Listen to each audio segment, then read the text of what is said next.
Buenos días. Agradecemos la presencia de todos ustedes a este webinar sobre un tema no solamente complejo, sino controversial, que ha generado en las empresas y empresarios grandes inquietudes y preocupaciones. Tengo el honor de ser el moderador de este evento, un servidor, Óscar Bensojo, socio de la firma en la ciudad de Chihuahua, Chihuahua. Nuestra firma, S. Rubio, es producto de un proyecto que se ha venido gestando desde hace ya medio siglo y que en este 2021 festejamos con orgullo, además del agradecimiento a todos aquellos clientes y amigos que durante este largo caminar nos han acompañado. Somos una firma mexicana de asesoría legal integral, especializada en transacciones nacionales e internacionales, en el sector industrial y en inversión extranjera. Podrán ver ustedes en nuestra página web las distintas áreas de práctica en las que nos hemos especializado.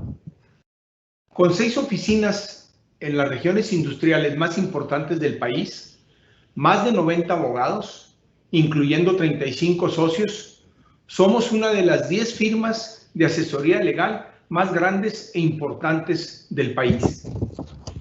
Nuestros clientes van desde empresas mexicanas y hasta grandes empresas internacionales que participan en Fortune 500. En esta ocasión, un equipo multidisciplinario de socios de S. Rubio, de una manera sencilla pero precisa, nos van a presentar las implicaciones de la reforma federal que en materia de subcontratación o outsourcing se promulgó en días pasados y cuya implementación requiere un análisis integral de las distintas áreas legales en las que impactan. La dinámica de la videoconferencia está prevista en 4 secciones de 15 minutos aproximadamente cada una. Las 3 primeras para ocuparse de los aspectos laborales, fiscales y seguridad social y, finalmente, corporativos. Y al concluir con una sección de preguntas y respuestas, para lo cual agradeceremos utilicen el chat de la aplicación. Sin más preámbulo, iniciamos con la presentación de los aspectos laborales. En una primera parte, a cargo de la licenciada Ana María Becerra, socia en la ciudad de Querétaro, Querétaro. Adelante, Ana. Muchas gracias, Óscar. Pues primero me gustaría comentarles que el orden de esta charla obedece al decreto, no realmente a la importancia.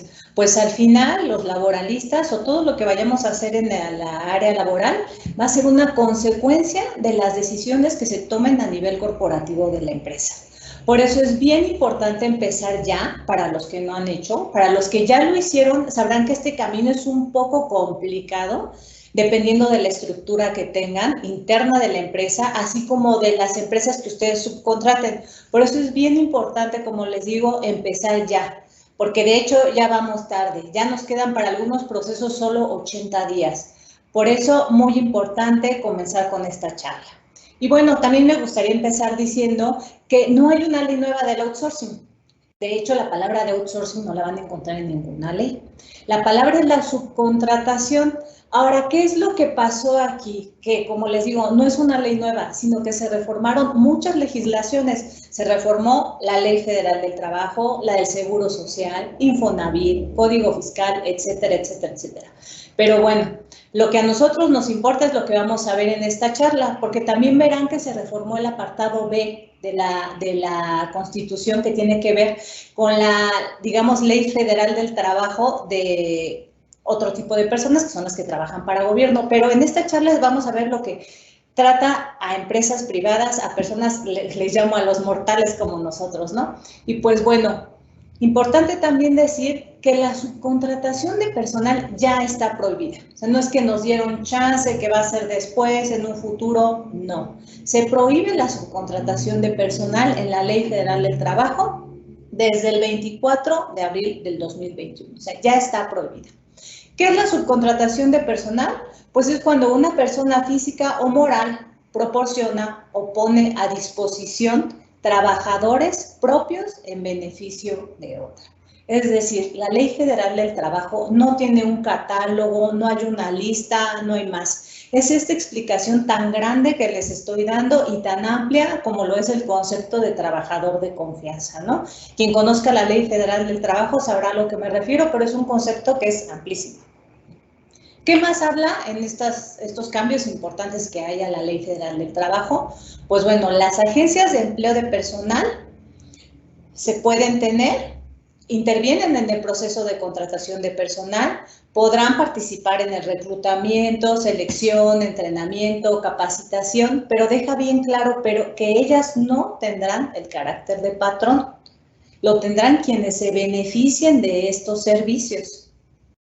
Ahora, también nos está hablando esta ley, primero, como les digo, prohíbe tajantemente la subcontratación de personal, pero después deja abierta una ventanita que habla de la subcontratación de servicios especializados o de ejecución de obras especializadas.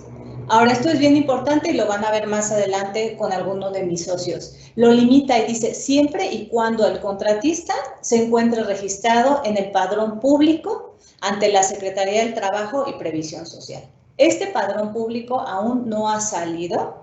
Se establece como una fecha límite el 24 de mayo del 2021. Y además de que deben de estar inscritos a este padrón, deben de cumplir con una cantidad de requisitos que se van a comentar a lo largo de esta charla, ¿no? Pero bueno, digamos que esta es la base, estar inscritos en este padrón. También permite los servicios u obras complementarias o compartidas prestadas entre empresas de un mismo grupo empresarial, los famosos shared services, es a lo que se refiere esto. Y otra vez vuelve a decir, siempre y cuando no formen parte del objeto social ni de la actividad económica preponderante de la empresa que los reciba. Entonces, esto es bien importante, que no forme parte del objeto social ni la actividad preponderante. Igual, lo vamos a ver más adelante en la charla. Un ejemplo claro de un shared services es, supongamos, hay una empresa A, le presta servicios a B, C y D, ¿no? Entonces, los trabajadores que estén en esta A y le presten servicios a todos los de acá van a poder seguir en esa figura. Obviamente, y se entiende, que esto también es lo que vamos a comentar a lo largo de esta charla, hay muchas áreas como grises, pero se entiende que también ellos se deben de registrar en el padrón. Esto lo vamos a ver más adelante y ya en el padrón nos terminarán de aclarar si sí se tienen que registrar o no. Pero por lo pronto, la interpretación que tenemos es que sí lo deben de hacer.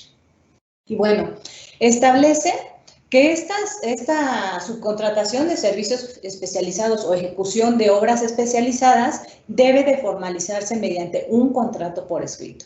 Y otra vez, y desde el 2012 lo repetimos, ¿no? No es una orden de compra, no es una nota de crédito, es un contrato por escrito.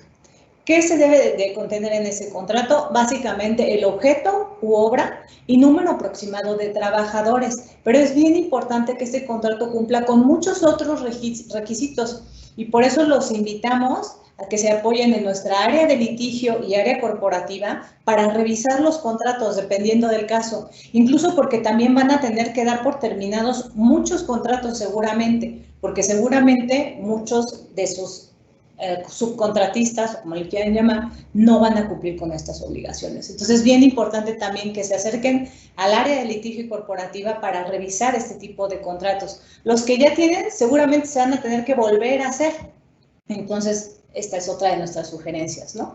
Y finalmente, establece como responsable solidario en relación a los trabajos utilizados.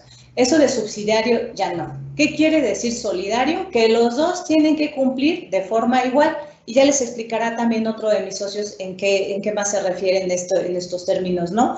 Pero los invito de nueva forma a reestructurar también su departamento de RH. ¿Por qué? Porque son demasiadas las cargas. Ya lo he dicho en otros foros, no sé por qué se le da tanta importancia a la norma 35, siendo que tienen de menos otras 10 por las cuales preocuparse.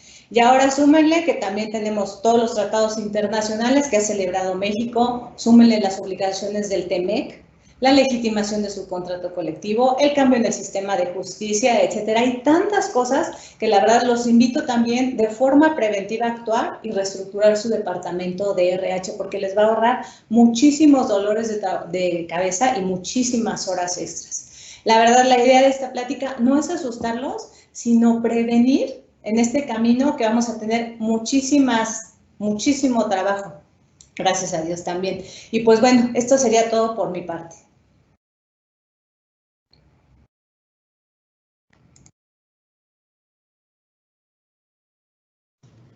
Muchas gracias, Ana.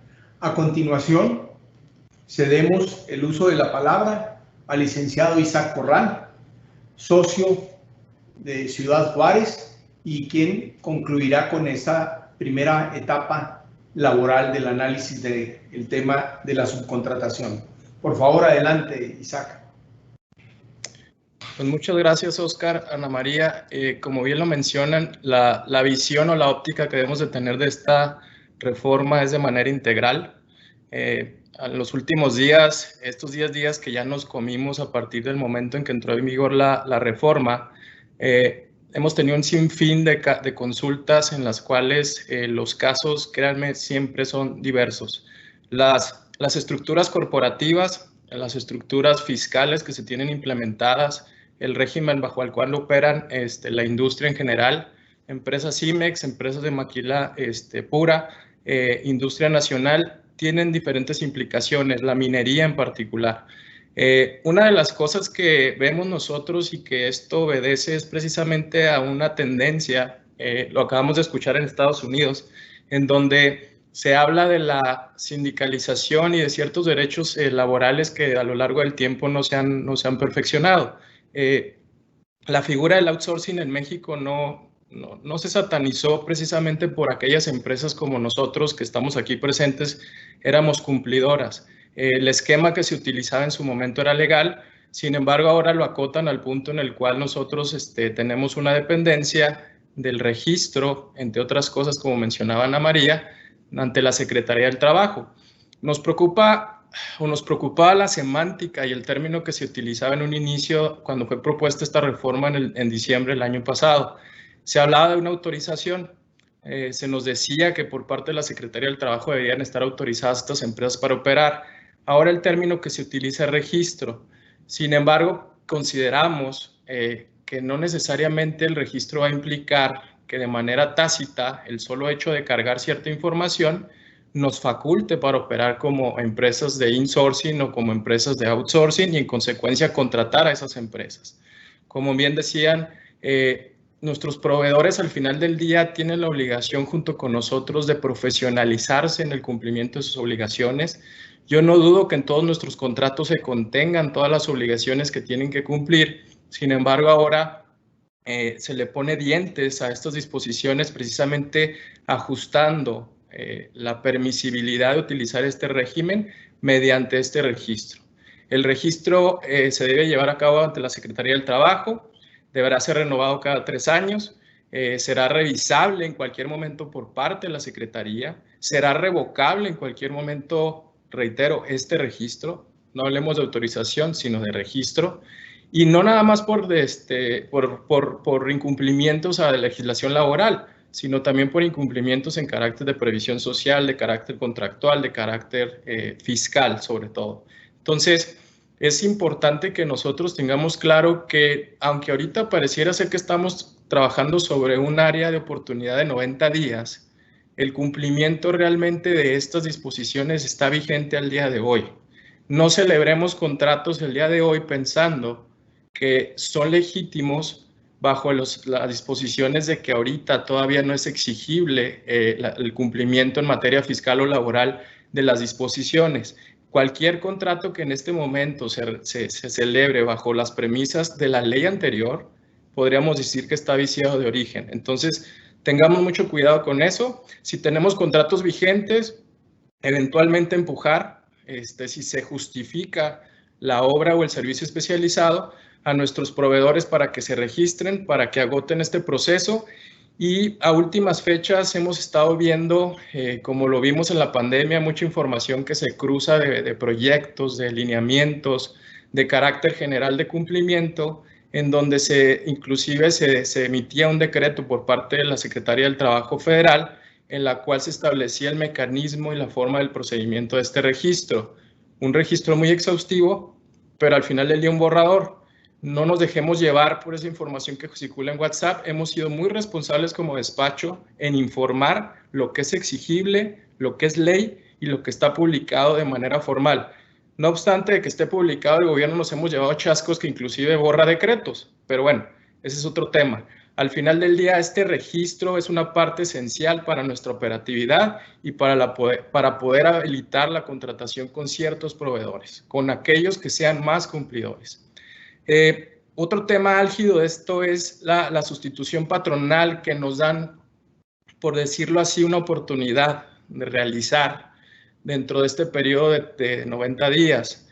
Si nosotros tenemos un esquema de insourcing o de outsourcing y eventualmente queremos seguir operando con esos empleados, la disposición establece que podemos hacerlo mediante una sustitución patronal, sin que esto implique, con la prerrogativa de que esto implique una transmisión de bienes o activos. En antaño, la legislación que sí mencionaba para que se diera una sustitución patronal y que hubiera transmisión de bienes y activos era la Ley del Seguro Social. Han vinculado esto con una jurisprudencia que se emitió en una sentencia de un banco muy famoso en México que operaba bajo el régimen de insourcing. Entonces, ahora la Ley Federal del Trabajo ya lo establece, sin embargo, en los transitorios nos da la posibilidad de que utilicemos esta figura sin cuestionarnos y sin justificarlo mediante una fusión o una compraventa de activos, para que en un momento dado el bien jurídico tutelado mayor sea que los trabajadores se respeten sus condiciones de trabajo, sean transmitidos a la empresa operativa, a la generadora de utilidades y en consecuencia podamos nosotros a partir del 1 de agosto estar en cumplimiento y eventualmente haber asumido todas las obligaciones como patrones primarios. Otro punto esencial también dentro de esto es la posibilidad que se establece el reparto o el límite máximo del reparto de utilidades de 3 meses de salario o el promedio de la participación recibida en los últimos 3 años. Aquí hay una pregunta constante que me hacen a mí. ¿Tenemos que repartir la utilidad de los últimos 3 años que la empresa que va a adquirir a los empleados ha generado? No. La regla es muy clara, la redacción es muy clara, es la participación recibida, es decir, lo que el trabajador haya recibido, haya tenido en numerario, haya tenido como ingreso en los últimos 3 años y no aplica de manera retroactiva a las empresas que eventualmente sí generaban una utilidad mayor y no será la base para ese promedio. El límite máximo del reparto de utilidades es el consistente en 3 meses. Cuando tengamos esa utilidad suficiente por encima de esos 3 meses, será el máximo a repartir. Otra cuestión ahí aritmética y que nos surgen dudas es qué pasará. El porcentaje de reparto de PTU no cambió, es el 10%. El 10% puede alcanzar para 3 meses o para el promedio de los últimos 3 años, pero puede haber excedentes, puede haber remanentes. Y eventualmente, ¿qué vamos a hacer con ellos? Son de esas cosas grises o áreas grises que tendríamos que nosotros financieramente analizar porque son, como sabemos, la PTU no repartida tiene que acumularse para el año que sigue, ¿no? Entonces, esto o esta limitación es dentro de lo que cabe de los grandes logros para el sector obrero patronal, porque se limita, sobre todo ayuda a aquellos grandes generadores de utilidad. Y ojo, todo esto desde partiendo de la base que exista la utilidad repartible. Por otro lado, se establecen sanciones económicas que ya existían para el tema de la inspección y vigilancia por parte de las autoridades del trabajo. Lo único esencial de esto es que lo potencializan y lo multiplican por 100 veces las multas, van desde 250 en unos casos a 5,000 veces de UMAS, en el caso de que no se exhiba la información requerida si se tiene esta modalidad de subcontratación. Y en los casos que se utilicen estos servicios sin tener el registro que les he mencionado, sin tener esa, yo le llamaría autorización de la Secretaría del Trabajo, las multas van desde 2,000 a 50,000 veces las sumas. La UMA ahorita aproximadamente está en 90 pesos, si mal no me equivoco, entonces multipliquemos esto por empleado, puede ser el criterio por empleado, por centro de trabajo, o en caso de reincidencia, como lo establece la ley, puede ser el doble. Entonces, pues también tiene fines recaudatorios y no nos extrañe, así como lo hemos visto, que ha habido detenciones e implicaciones en defraudación fiscal.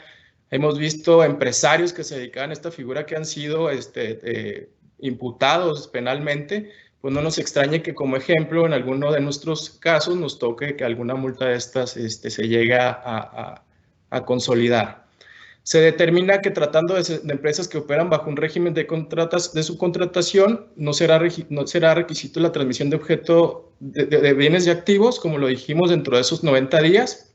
En esos 90 días, adicionalmente, yo les diría, no son 90 días los que tenemos. Hay una parte de la sustitución patronal que siempre es tediosa, que es la parte de previsión o de seguridad social.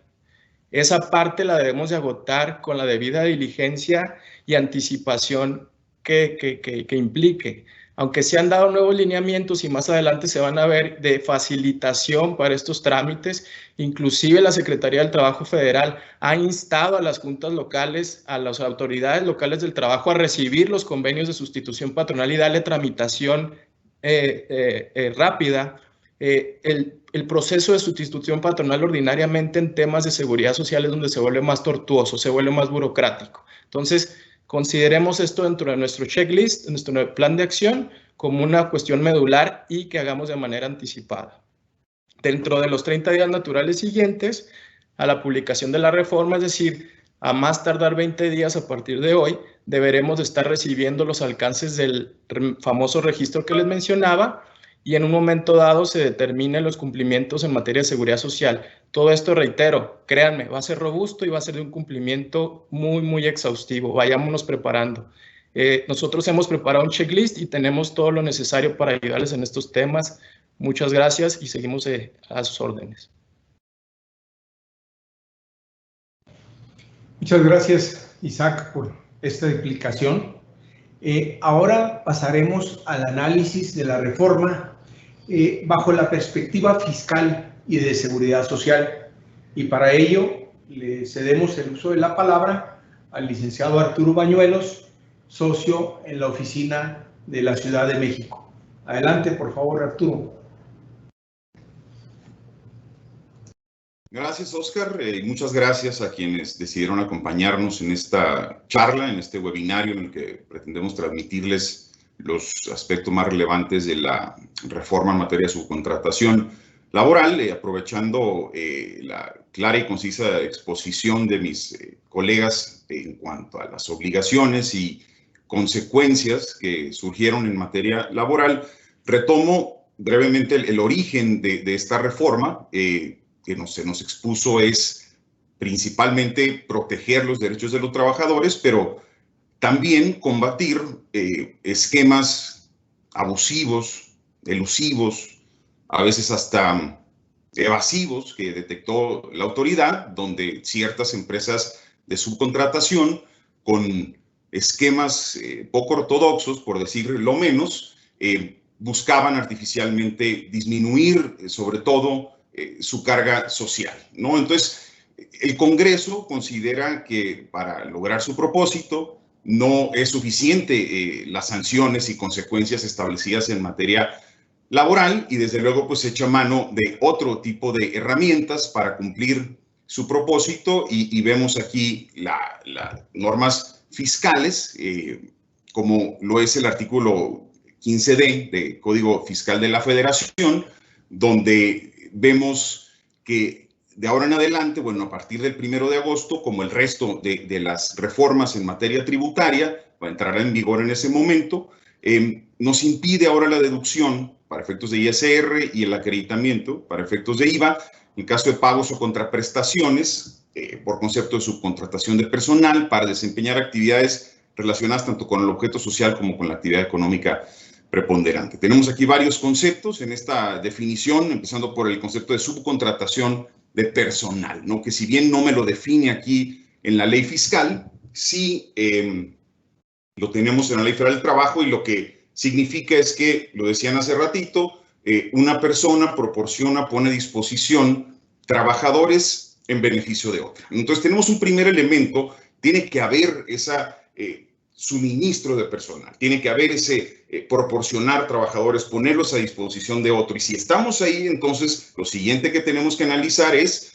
si se relaciona con mi actividad económica preponderante o con mi objeto social. El concepto de actividad económica preponderante lo expondrá un poco más adelante mi socio Sergio, pero basta decir en este momento que se relaciona con la actividad que a un contribuyente le haya generado mayores ingresos en un determinado ejercicio. Significa esto que si tengo otras actividades económicas que no, por lo tanto no son preponderantes, no debo de preocuparme, no, porque seguramente estarán relacionadas de una u otra forma con mi objeto social. Entonces, todas mis actividades estarían encuadradas aquí. Tenemos que, desde luego, hacer esta evaluación. Hablando del objeto social, sabemos, hemos escuchado de empresas que están pensando reducir sustancialmente ese objeto para entonces poder lograr una deducción considerando la mayoría de los servicios como especializados, ¿no? Pero ojo con esto, que los que tratamos la materia tributaria y lidiamos con auditorías y estamos todos los días en los tribunales discutiendo estos temas, sabemos que las autoridades fiscales también son muy dadas en un momento dado decirme,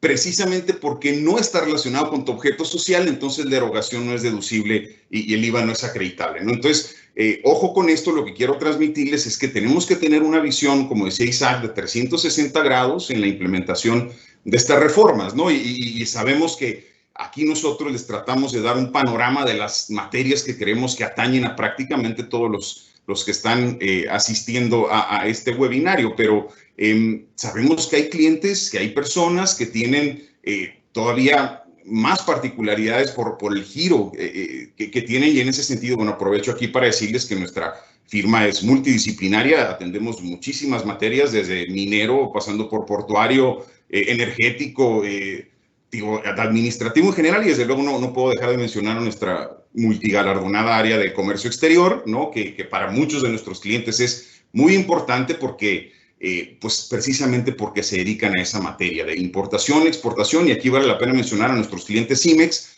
que en la implementación de esta reforma es posible que vayan a tener que presentar avisos para conservar su certificación en materia de IVA IEPS, de OEAS, avisos ante la Secretaría de Economía. Entonces, bueno, desde luego que también los podemos apoyar con eso. En fin, después del comercial, vale la pena mencionar un caso aquí particular también que nos dice la ley fiscal que si los trabajadores suministrados por el contratista alguna vez fueron trabajadores del contratante, no voy a poder llevar a cabo la deducción y el acreditamiento. No le voy a poder dar efectos fiscales a la operación.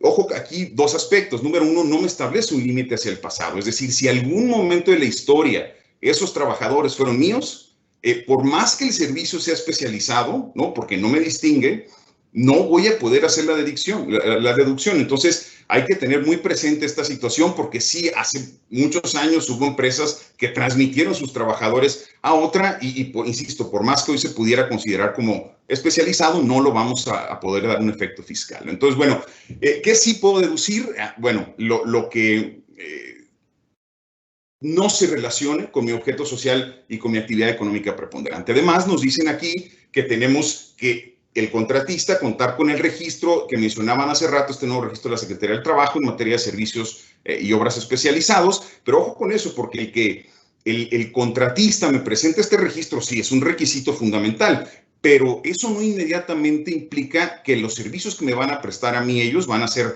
considerados como especializados. Tenemos que hacer un análisis caso por caso, porque lo que para una persona es especializado, para la otra puede no serlo, ¿no? Entonces, en ese sentido, tenemos que tener mucho cuidado de no, con el puro registro que nos presenta el contratista, inmediatamente considerar que lo voy a poder dar un efecto fiscal. Y bueno, se me está acabando el tiempo, entonces me voy a ir un poco más rápido. Otras consecuencias que se establecen, va a haber responsabilidad solidaria respecto a los impuestos causados por los trabajadores. En el caso de una conducta que vaya en contra de lo que acabamos de mencionar, bueno, va a ser un agravante que me va a implicar el incremento en la sanción. Y bueno, tal vez aquí los dientes más largos y afilados que le dan a la autoridad es en materia de delitos fiscales, donde mucho cuidado con esto, porque el delito de defraudación fiscal y equiparables van a considerarse calificados si se originan por utilizar esquemas simulados de prestación de servicios especializados o ejecución de obras especializadas, y bueno, en el caso obviamente de la subcontratación prohibida, ¿no?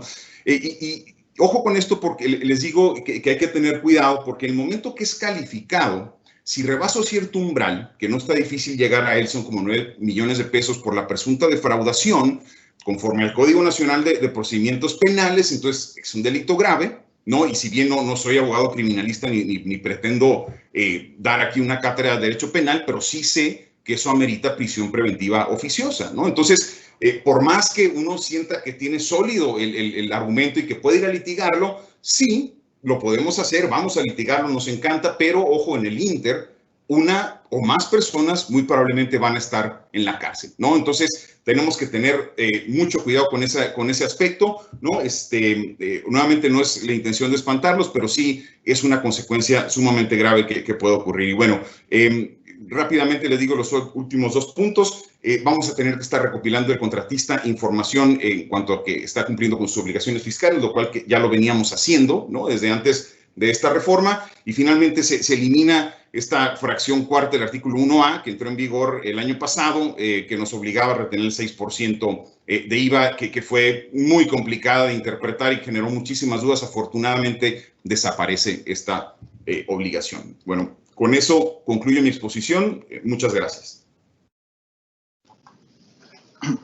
Gracias, Arturo, por tu participación y explicación y planteamiento de estos temas. Y en ese mismo orden de ideas, ahora nuestro socio, el licenciado Felipe Mendoza, va a continuar abordando la parte fiscal, pero más enfocada en el tema de seguridad social. Nuestro socio Felipe reside en Ciudad Juárez. Adelante, Felipe, por favor. Buenas tardes a todos. Muchas gracias, Oscar. Y siguiendo con la presentación, en materia de seguridad social también se ve afectadas las empresas. Vamos a tener que hacer un análisis de cómo se van a absorber los trabajadores que estaban bajo el anterior modelo de subcontratación, que ahora está prohibido. Y también vamos a tener que cumplir con ciertas obligaciones de monitoreo y cumplimiento por parte de los contratistas de obras o servicios especializados. El cambio más importante para mí en materia del seguro social es que la responsabilidad de la contratante que recibe los servicios de la empresa contratista en servicios especializados o de obras especializadas deja de ser una responsabilidad subsidiaria y ahora es una responsabilidad solidaria. ¿Qué significa esto? Que antes, bajo la ley anterior, el seguro social podía ir a cobrar primero a la contratista. En caso de no alcanzar a cobrar el crédito fiscal, podía ir entonces en contra de la contratante. Ahora lo puede hacer indistintamente, puede ir en contra de la contratante independientemente de que lo haga o no contra la contratista. Entonces, por eso es importante la revisión de todos estos tipos de contratos para establecer ciertos candados y obligaciones de la contratista a efecto de que cumpla con sus obligaciones obrero-patronales e incluso, como lo dirán más adelante los abogados corporatistas, solicitar un tipo de garantía. También se conserva la obligación de informar los contratos que celebran las empresas de servicios especializados al Seguro Social. Esto se va a hacer cuatrimestralmente y esta obligación ahora recae únicamente en la contratista. Anteriormente también la contratante tenía esta obligación. ¿Qué se debe informar? Pues las partes del contrato, los datos de identificación como denominación social, RFC, domicilio fiscal, correo electrónico, etc. También del contrato se va a tener que informar qué tipo de contrato es, qué plazo tiene, adjuntar la relación de los trabajadores con su salario base de cotización y demás datos que permitan al Seguro Social verificar que se están cumpliendo las obligaciones obrero-patronales de esos trabajadores que se están en el modelo de subcontratación especializada. También se deberá anexar, obviamente, el registro de la empresa subcontratista especializada ante la Secretaría del Trabajo y Previsión Social. Esta misma obligación se debe de cumplir con el Infonavit y prácticamente la información que se debe proporcionar es la misma. ¿Cuáles son las multas en caso de la que la contratista no no exhiba estos documentos de manera cuatrimestral, bueno, pues hay una multa de 45,000 a 180,000 pesos aproximadamente. Y esta multa es por no exhibirlos ante el Seguro Social. No sé por qué razón, pero en la ley de Infonavit no se previó multa por la omisión de presentar esta información. También se elimina la posibilidad de contar con diferentes clases de riesgo para los subcontratistas que tributaban bajo el anterior modelo de subcontratación. Anteriormente, las empresas subcontratistas o outsourcing podían tener diferentes clases, grado de riesgo y un registro patronal distinto dependiendo de a quién le daban los servicios. Como ahora se prohíbe ese tipo de operaciones, pues ahora ya nada más van a contar con un solo registro patronal. ¿Te sigue? Este cambio también es muy importante porque se abandona la definición del artículo 290 de la Ley del Seguro Social, que prevé que la sustitución patronal únicamente procede cuando se transmiten los bienes esenciales del establecimiento con el fin de continuar el negocio. Durante un plazo de 90 días nos dan un periodo de gracia para regularizar esas operaciones que teníamos con empresas insourcing o outsourcing que ahora están prohibidas. Y este se puede llevar a cabo sin necesidad, obviamente, de transmitir algún bien entre las empresas subcontratistas y la operativa, siempre y cuando se reconozcan los derechos laborales de los trabajadores, la antigüedad, y se lleva a cabo un procedimiento que ahorita les comento más adelante. También hay un cambio respecto a la obligación solidaria del Infonavit en caso de sustitución patronal. Antes era de 6 meses y ahora se reduce a 3 meses. El patrón sustituto después de ocurrida la sustitución patronal únicamente va a ser solidario por 3 meses. La siguiente, por favor. Y estos cambios son importantes. Estos son el famoso artículo 7º transitorio, que es donde verdaderamente legislan qué va a pasar en materia del grado de riesgo de trabajo cuando se absorben los trabajadores de las empresas subcontratistas. Y a mi gusto, ese artículo transitorio se puede dividir en 2 partes. Una que aplica a la sustitución patronal del modelo insourcing y otra que aplica a la sustitución patronal del modelo outsourcing. Para el modelo insourcing, el procedimiento se puede hacer en línea o presencial. Este es un parteaguas porque es una facilitación que está dando el Seguro Social de hacerlo en línea. Antes siempre había sido un viacrucis hacer la sustitución patronal de los trámites más engorrosos que existen en el Seguro Social. Entonces ahora lo vamos a poder hacer en línea. ¿Qué tenemos que contar? Tenemos que contar con una e-firma o antes denominada FIEL, y la empresa operativa va a tener que darse de alta ante el IMSS como patrón si es que ya no está, si es que anteriormente no tenía ningún trabajador. En ese escrito donde se va a afiliar, va a tener que presentar el escrito que describa la sustitución patronal y, muy importante, la notificación realizada a los trabajadores de la sustitución patronal, donde se reconocen sus derechos laborales y su antigüedad. Al final del trámite, se va a llenar el formato AMSRT, que es el aviso de modificación de las empresas en el seguro de riesgos de trabajo, que prácticamente ahí lo que hacemos es describir el tipo de proceso, la máquina de equipo que se utiliza, etcétera, donde el IMSS va a verificar qué clase, qué grado de riesgo tenemos, ¿no? La clase y fracción, en principio, se determina conforme a los riesgos inherentes a la actividad de la empresa operativa que absorbe los trabajadores, y la prima de riesgo será la de la empresa insourcing. La clase y grado de riesgo de la empresa operativa se va a respetar siempre y cuando, y la prima, siempre y cuando la empresa insourcing haya estado correctamente clasificada. Entonces ahí deja un poquito un colmillo el Seguro Social, porque si no está correctamente clasificada no va a poder absorber la prima de la empresa insourcing. Esto en un principio es un beneficio, porque si la empresa insourcing está correctamente clasificada y ya su prima está debajo de la media, la empresa operativa va a empezar con una prima debajo de la media. Si no está correctamente clasificada, entonces ahí ya vamos a tener que ver con el Seguro Social y discutir con ellos cuál es la correcta clasificación y si eso no es procedente la prima de la empresa insourcing. También se establece un procedimiento simplificado de sustitución patronal del modelo outsourcing y es similar, también se puede presentar en línea o presencialmente, y ahí lo que se hace es se determina la prima conforme a los riesgos inherentes, conforme a la prima de todas las empresas involucradas en la absorción de los trabajadores. Esto es la prima que tienen las empresas outsourcing, la prima de la operativa.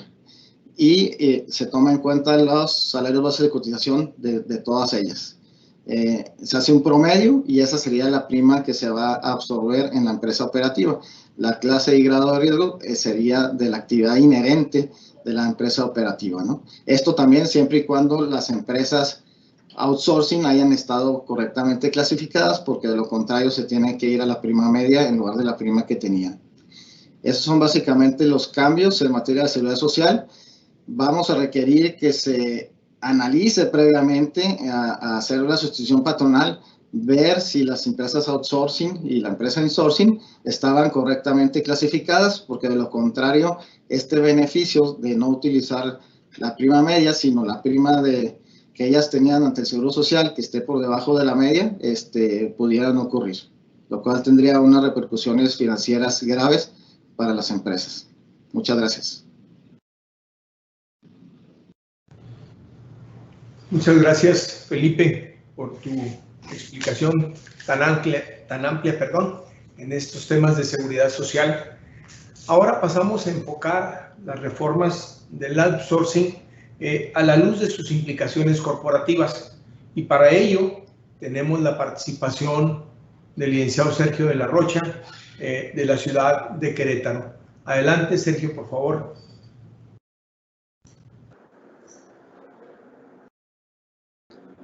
Gracias, Oscar. Buenos días a todos. Como han venido dejando en claro mis socios, esta no es una reforma eminentemente laboral, sino que es una reforma que repercute en todas las áreas y en todas las cuestiones de la empresa. Y ahora vamos a pasar a hablar sobre las principales implicaciones en el área corporativa. La premisa general de la ley, o como se ha dado a conocer esta reforma, es que queda prohibido el outsourcing o la subcontratación, pero da una ventana a la contratación de servicios especializados. Y la clave de la definición de los servicios especializados está en dos conceptos fundamentales, que son el objeto social y la actividad económica preponderante. Es decir, la reforma nos permite establecer que se pueden subcontratar todos los servicios especializados que no formen parte del objeto social ni de la actividad económica preponderante.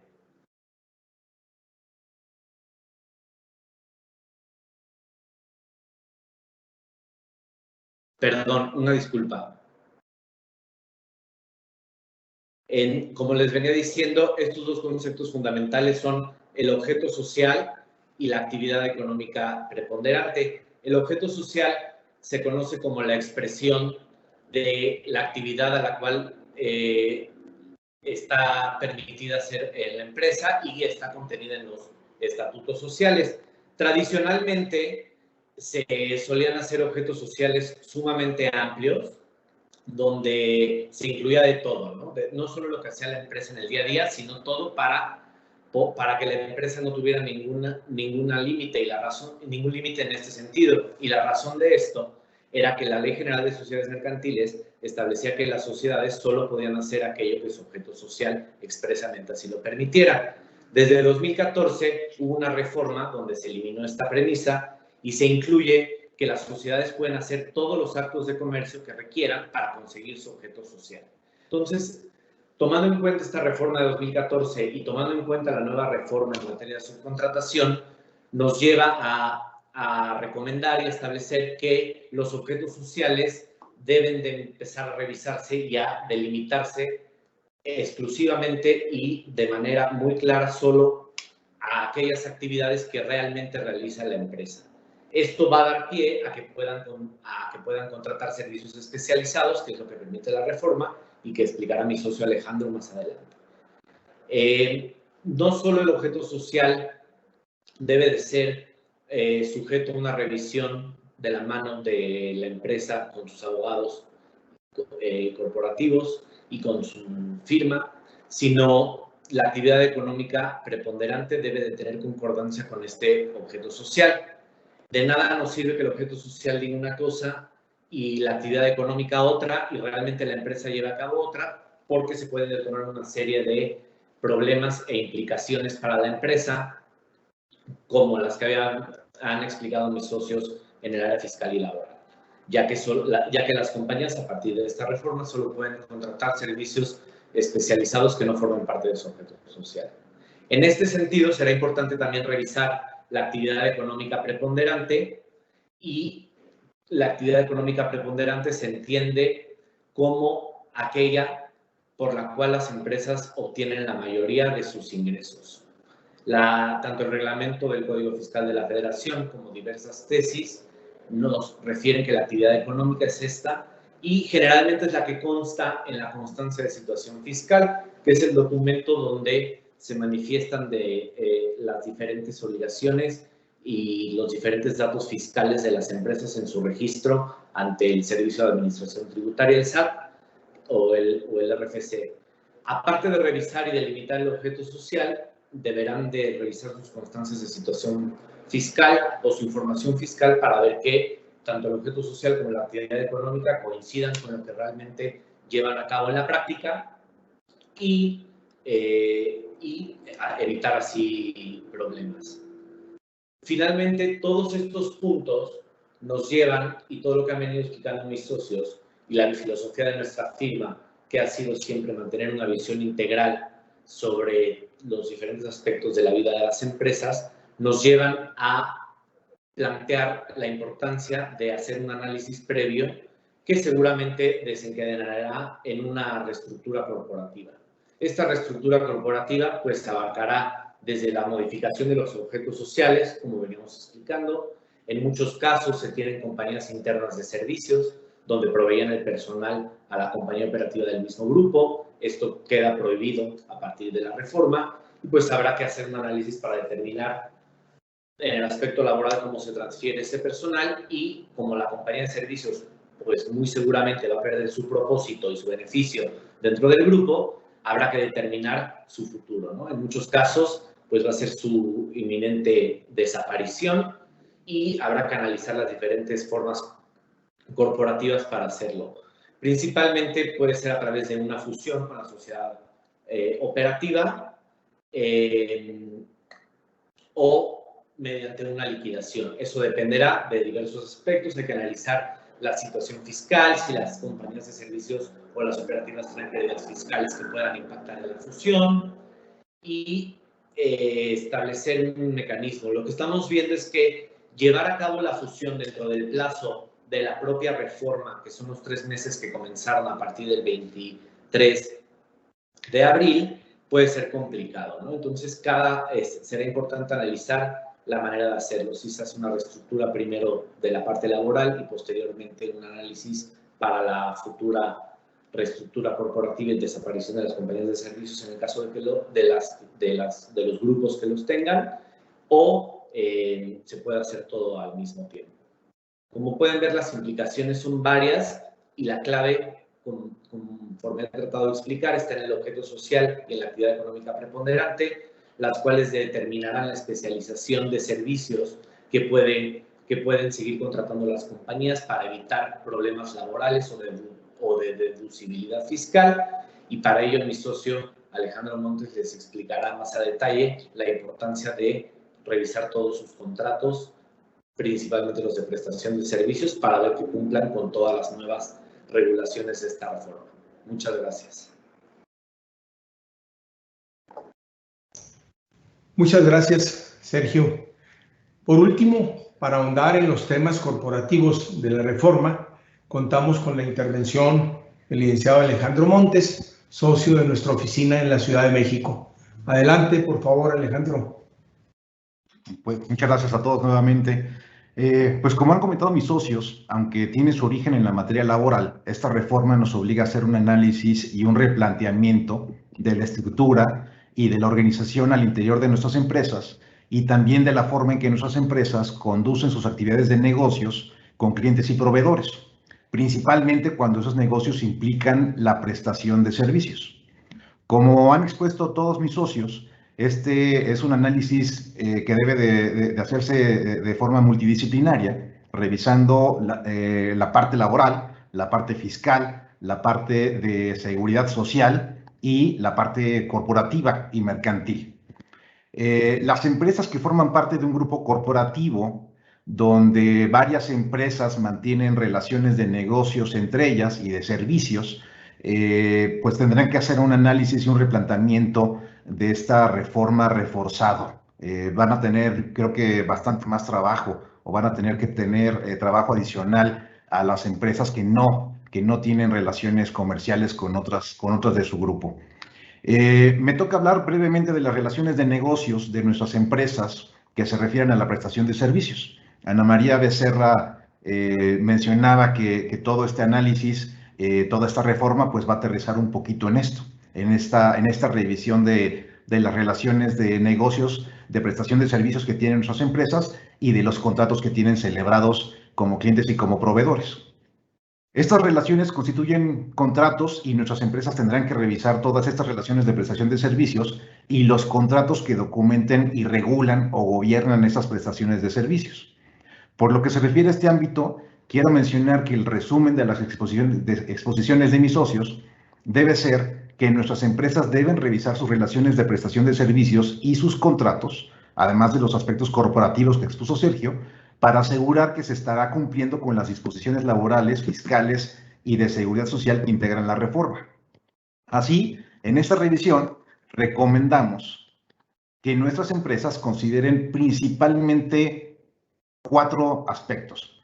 1, la contratación, los contratos de prestación de servicios o las relaciones de prestación de servicios donde la empresa sea la proveedora, a efectos de asegurarse que la empresa, nuestra empresa, cumple con todos los requisitos de la reforma, que ya mencionaron mis socios: especialización, registros, cumplimiento fiscal y de seguridad social, que le permitan a nuestro cliente, al cliente de nuestra empresa, seguir utilizando los servicios de nuestra empresa sin incumplir con la reforma. Obviamente habrá servicios que ya no puedan mantenerse y habrá tal vez relaciones de negocios que no puedan mantenerse, como expusieron algunos de mis socios. También tenemos que revisar los contratos de prestación de servicios donde nuestra empresa sea la que recibe los servicios. Igualmente, para asegurarnos que la relación con el proveedor cumple con todos los requisitos de la reforma, permitiéndole a nuestra empresa seguir recibiendo estos servicios. En este análisis, donde somos proveedores o donde somos clientes, tenemos que reforzar nuestro sistema de compliance, nuestro sistema de gobierno corporativo interno, para asegurarnos que cumplimos con la reforma en materia laboral y además que cumplimos con otros requisitos que ya existían antes, como los necesarios para la deducibilidad de estos gastos. Tenemos que facilitarle la vida a nuestros clientes, a los clientes de nuestras empresas, pero también tenemos que asegurarnos que nuestra empresa está en cumplimiento. En las relaciones de prestación de servicios de nuestra empresa con otras empresas que forman parte del mismo grupo corporativo, debemos de hacer los análisis anteriores, los análisis que tenemos que hacer para cuando nuestra empresa es proveedora o cuando nuestro es cliente, con la dificultad adicional de que estas disposiciones establecen requisitos especiales o más específicos para las empresas que forman parte de un grupo corporativo y que prestan servicios entre ellas. Ahí tal vez es donde hemos encontrado hasta ahorita más dificultad, o hemos encontrado un poquito de más preguntas de parte de nuestros clientes por la dificultad o el requisito específico que existe para las empresas que forman parte del mismo grupo corporativo, especialmente en lo que se refiere a la especialización de los servicios. El crecimiento de los grupos corporativos en México, pues muchas veces por su forma orgánica, por la forma en la que se va dando, pues nos lleva a encontrar que hay empresas de un grupo corporativo que tienen muchas relaciones entre ellas y que muy probablemente o difícilmente vamos a poder encuadrar o vamos a poderle dar una solución a los retos que nos pone esta reforma laboral, fiscal y de seguridad social. Nuevamente ahí el tema del compliance va a ser sumamente importante. Y finalmente, nuestras empresas también tienen que revisar no solo las relaciones de negocios y los contratos que expresamente se refieren a la prestación de servicios. También tenemos que analizar relaciones de negocios y contratos que tienen otros objetos, como la comisión mercantil, la mediación, la agencia, la prestación de servicios que requieren de cédula profesional o de perito, o que se refieren a especialidades muy específicas dentro de otra área que ya parece una especialidad y que en el mundo real una sola empresa o nuestras empresas no van a poder realizar completamente o por sí solas. El ejemplo que me parece más claro es el de la construcción. Si tenemos una empresa que se dedica a hacer una construcción sumamente sofisticada, digamos, de un edificio inteligente, de un aeropuerto, de una carretera, pues sabemos que esa empresa, si su giro es la construcción, si su objeto social y su actividad preponderante es la construcción, pues de todas formas tiene que acudir a muchos proveedores de servicios también de construcción o de servicios íntimamente relacionados con la construcción, como el diseño y la ingeniería, lo cual pues les va a implicar una dificultad adicional y un análisis y un trabajo adicional para cumplir con esta reforma. Finalmente, pues creo que esta revisión pues tiene que dar por objeto o tiene que tener por objeto dar cumplimiento a la reforma, pero también cuando analicemos estas relaciones de negocios y estos contratos que no son específicamente de servicios, o cuando analicemos la situación de estas empresas que tienen la necesidad de acudir a servicios sumamente más especializados o más específicos dentro de su especialidad, pues habrá que entender bien estas relaciones, entender bien estos contratos y crear y mantener en nuestra empresa todos los elementos de defensa jurídica para que estas relaciones y contratos que parecen caer en un área gris, tengamos todos los elementos necesarios para defenderlos y para sustentar que estamos en cumplimiento con la reforma. Muchas gracias.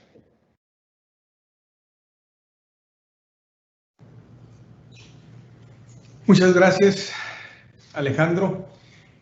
Ahora pasaremos a turnar a las áreas respectivas algunas de las preguntas que se formularon. Les anticipamos que si no le damos respuesta a todas ellas durante la parte del webinar, lo haremos vía correo, y ahorita voy a subir en el chat mi correo para ponerlo a disposición y distribuir entre el equipo la carga de responder a las preguntas que no se hagan en este momento, a las respuestas que no se den en este momento. Bien, para el área laboral nos preguntan, en el tema del PTU topado y la adición de la fracción 8, ¿cómo deberá hacerse el cálculo para su pago? La ley nos dice que se topa hasta 3 meses, pero el cálculo para su pago se hará según el salario diario de cotización o según el salario más alto del empleado sindicalizado que esté registrado. ¿Qué parámetros se deberá tomar? Isaac, Ana María. Hola, Ana María. Gracias, Ana María. El parámetro es el mismo, o sea, solamente se adicionó esta fracción, entonces todos los demás parámetros siguen iguales. Se divide el número de días en base al salario, como lo conocemos. El salario, acuérdense que es el fijo, no es el del seguro social, sino es el salario tabular. Ahora hay un tope, que es el de lo del salario del personal de confianza, ahí es con el tope del 20%, pero todas las otras reglas son exactamente lo mismo, solo existen estos límites que comentó Isaac. Muchas gracias, Ana María. Otra pregunta para el área laboral, Isaac. Dice, ¿por qué hablan de celebrar convenios de sustitución patronal celebrados ante la autoridad laboral si la Ley Federal del Trabajo, y entre comillas, y su reforma no lo exigen? Es correcto, no existe un fundamento legal, pero es algo convencional que genera básicamente dos beneficios. Determinar la temporalidad a partir de la cual se va a incurrir en la responsabilidad solidaria, como lo veíamos, es decir, le damos fecha cierta a la sustitución patronal para que a partir de ese momento y por el plazo que se determina sea responsable solidario el patrón sustituto. Y segundo, porque el Seguro Social, dentro de su tramitología, inclusive en el borrador que les digo del registro que existe actualmente para el tema de las primas de riesgo, nos están pidiendo que la Junta de Conciliación reciba estos convenios. Los convenios se regulan en la Ley Federal del Trabajo y hay convenios innominados, atípicos, entre ellos estos, precisamente, que son de carácter convencional, pero que a las partes le generan certidumbre y son totalmente útiles para generar derechos y obligaciones mutuas y que queden plenamente claras y establecidas. Lógicamente, con alcances laborales nada más. Muchas gracias, Isaac. Ahora, una pregunta para el área fiscal y de seguridad social. ¿El domicilio fiscal de la empresa de Shared Service puede ser el mismo que las empresas del grupo al que brindan el servicio?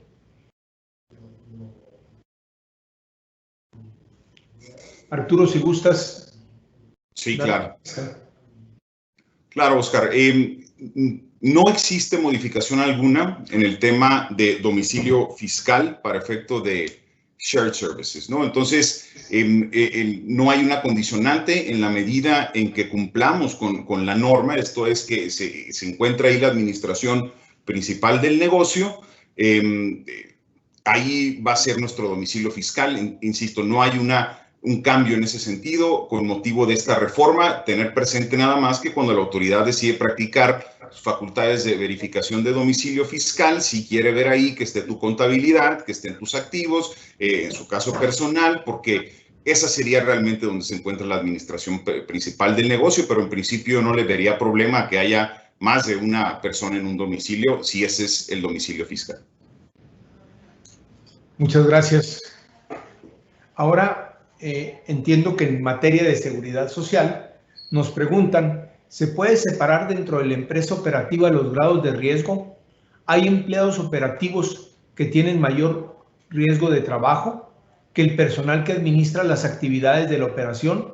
¿Se pueden tener dos grupos dentro de una misma empresa? Respecto a la primera pregunta, es no. Se va a contar con un solo registro patronal y con un grado de riesgo. Y ahí vamos a tener que revisar cuáles son las actividades preponderantes de la empresa, el número de trabajadores que dedica a cada tipo de actividad y el riesgo a que están sujetos los trabajadores. Obviamente, no hay unas reglas claras todavía, desafortunadamente, en casos judiciales, pero sí podemos decir que es muy defendible la posibilidad de que si tú tienes 1,000 empleados y 950 empleados se dedican a una actividad de bajo riesgo y 20 o 30 nada más a una actividad peligrosa, porque sí se pudiera clasificar bajo la de bajo riesgo. Obviamente, esto bajo el entendido que ese no es el criterio del Seguro Social, que si el Seguro Social ve que hay una actividad de un alto riesgo, va a querer clasificar a la empresa en ese grado y clase. Y respecto a la segunda pregunta, ¿cuál fue, Oscar? Perdón. Déjame, aquí la repaso. Creo que si podrías tener dos empresas con diferente grado. Ahí se puede tener dos grupos. Sí, o sea, ahí tendríamos, obviamente todo esto, no hay un traje a la medida. Aquí se tiene que analizar caso por caso y empresa por empresa. Entonces ahí lo que tendríamos que ver es, si tienes dos empresas especializadas, vamos a decir, una que presta servicios legales y contables al grupo y otra que da otro tipo de servicio, por ejemplo, IT, que pudieran tener una diferente clase, sí podrías aglutinar en dos grupos distintos eso. Pero repito, tenemos que analizar caso por caso porque no hay una fórmula mágica para todas, ¿no? Desafortunadamente, y así va a ser, es analizar las operaciones de cada empresa. Muy bien, gracias, Felipe. Para el área corporativa, nos preguntan, ¿con esta reforma las empresas se verían obligadas a contratar directamente al personal que preste sus servicios bajo el régimen de honorarios asimilados a salario? Si me permiten. Sí, adelante. Bueno, sí, si me permiten, pues ya ahí la contratación de personal por honorarios o por salarios como empleados bajo una relación de trabajo, bajo una relación individual de trabajo, pues ya es algo que tendríamos que estar analizando desde antes de esta reforma. Obviamente esta reforma pone énfasis en las prestaciones de servicios y en las contrataciones por honorarios regularmente hay una prestación de servicios. Ahí hay que hacer ese análisis para entender si esa relación que tenemos documentada con un contrato de honorarios es verdaderamente una prestación de un servicio profesional independiente o si es una relación subordinada que debería de implicar un contrato laboral. Es un análisis que este análisis yo creo que ya es algo que tendríamos que estar haciendo desde hace muchos años. Hay que analizarlo también caso por caso y ahorita con la reforma pues creo que sí se potencializan estos casos y sí es una área adicional que tenemos que volver a revisar, incluso si ya lo habíamos hecho en el pasado. Y tal vez ahí Ana María o Isaac tengan algún comentario adicional por la parte de la subordinación. ¿Quisieran agregar algo, Ana María, Isaac? No, totalmente de acuerdo con Alex. Muy bien. Por razón y respeto del tiempo que habíamos programado, les pediríamos que nos dieran la oportunidad y su confianza de que el resto de las preguntas que no fueron respondidas hasta ahora lo hagamos a través de correo electrónico. Acabo de subir ahí al chat mi propio correo para que si hay incluso preguntas adicionales nos las hagan llegar, por favor. Y con esto, pues agradecemos en nombre de todos los participantes y en especial de ese Rubio, su amable presencia, así como también a nuestro equipo de marketing que hizo posible este evento. Nos ayudaron a desarrollar la tecnología que estamos compartiendo con ustedes. Y finalmente, quedamos a sus órdenes para brindarles nuestros servicios y asesoría, ¿verdad? Nos queda claro que después de estas reflexiones que hemos compartido, se hace necesario que profundicemos cada uno de nosotros en nuestras empresas y veamos las medidas que tenemos que tomar para cumplir con esta nueva normatividad y no exponernos a los riesgos, pues que también, ¿verdad? Que quede claro, la autoridad está poniendo con una fuerza y rigor, pues propios de estas épocas. Muchas gracias a todos por su participación y que tengan un excelente inicio de fin de semana. Hasta luego y gracias.